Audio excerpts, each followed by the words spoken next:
looking fabulous, looking spectacular. Oh, thanks, darling. Thank you. I'm Branton. And I'm Nikita. We are finally back. Feels good, eh? Did you guys miss us? Also, look here, just before I say something, go to Facebook and tell us you missed us. Please, man, because we miss you. Okay. Did we forget about that? Tell us. Guys, today we have Branton Charles, also known as B. Charles. He's a singer, songwriter, performer, a father, a husband, choreographer. I don't even have fingers, And guys. what I thought, like we were listening to him, and I think you should also have the title of motivational speaker. You know? And look at him. Wow. He's enjoying this moment. It's such an honor to have you in our studio Welcome. today. No, I commend you guys for welcoming me to have you on, having me on the show. Thank you so much for Right, having me. because we're actually speaking to a world star. He was in Spain, guys. But wait, it's coming there. It's coming. So tell our viewers, what was it like? Because you grew up in Mitchell's Plain. Yeah. So what was it like growing up in Mitchell's Plain? Growing up in Mitchell's Plain, we were a lot of children. We were 6. Wow. So yeah, I don't think they had TVs back then. But yeah, we were 6 growing up in Mitchell's Plain. Look, struggling was always there, you know what I mean? If there wasn't anything to eat now, my mom would make a plan for later, you know what I mean? And I think that was just part of my upbringing, and that was part of our struggle in life, you know, to go through.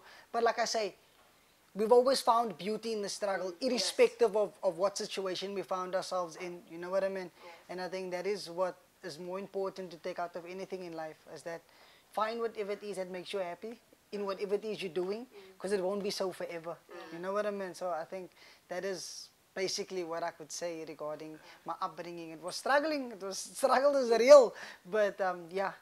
And you speaking about finding the beauty and the happiness and things like, yeah, In in the struggle, yes. And I also want to know, because you go through so much struggles, what have you learned from like your upbringing? So when I refer to beauty in the struggle, look, when we grew up, we were never allowed to go into the shops with my mom. Why? Just because we wouldn't want to see the disappointment on her face when we ask for something and she can't give it to us. You know what I mean? So we were told we can't go into the shops, we must stay outside. So beauty in the struggle. My brother would start playing, knocking on something, and I would start singing, and people would start throwing money at my feet. Wow. Do you understand what I'm trying to say? Everyone needs to go through whatever it is they need to go through in life, but that doesn't mean you need to submit to your situation. You know what I mean? And that's where it started with me, singing in front of the shop, right? You know, that is where I got seen. That is where people were like, hey, this boy's actually singing. People are throwing money at my feet. My mom came out of the shops thinking, what the commotion, what is happening here? And she saw a little boy singing, and my brother was playing. Wow. And that's when it all started for me, you know. Everything was overwhelming for my mom, obviously, because she never knew I could sing. Yes. But obviously, I know my brother knew I could sing all the time. We were just always in our room or just playing, trying to do as much as we can with whatever we had, you know what I mean? Irrespective of whether it wasn't a lot or whatever, it doesn't matter. It's just that we did what we could do with the little that we had, and we kept moving. That was the beauty of it, you know what I mean? If we didn't have shoes, it's all right. We played barefoot, we were still allowed to play.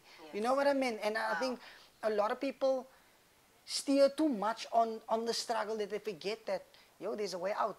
You know what I mean? There's a way out. And it starts with your mindset. It's it. It starts with your mindset. If you have a positive mindset towards anything in life, I think, then Bob's your uncle. You know, that is just the way I see things. And I think that is what kept me motivated and kept me going. You know what I mean? So yeah. Coming back to when you said people throwing money at you when you were singing, what did you do when you actually received that money? Because I believe when you got the reward, you were like, okay, I want to do this. Yeah. So with that money and all that, how did it feel? You know, you sound like you're throwing money at me. People throwing 2 rands at me. No, it wasn't like that. Right? They were throwing money at my feet. Obviously in a more soft way of doing it, out of appreciation, I guess. But having that amount of money thrown at my feet, being a child, you want chips, you want sweets. We looked at my mom was crying, you know what, because she didn't know that I could sing, obviously. We gave the money to my mom. I told her, Mommy, go buy food for the house. As little boys growing up, we didn't understand what struggle was also. So don't get me wrong, I didn't know.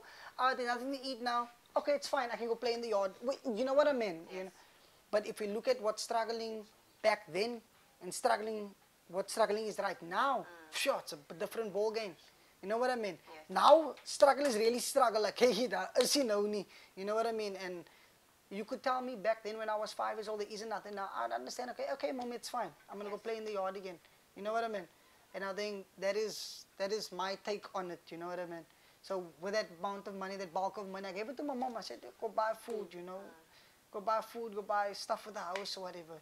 If we can get a packet of chips, you know, La Bamba beef. Back in the day, we had La Bamba beef, you know. So if we can get a packet of chips, cool, you know. But if we can't, we understand, you know. I really applaud your thinking, because I feel like in that young age, you said that you'd only want, like as a child you want your packet of chips and stuff like that, but I really applaud you giving that back to your mother, and I'm pretty sure she really appreciated. How does your mother feel about you right now?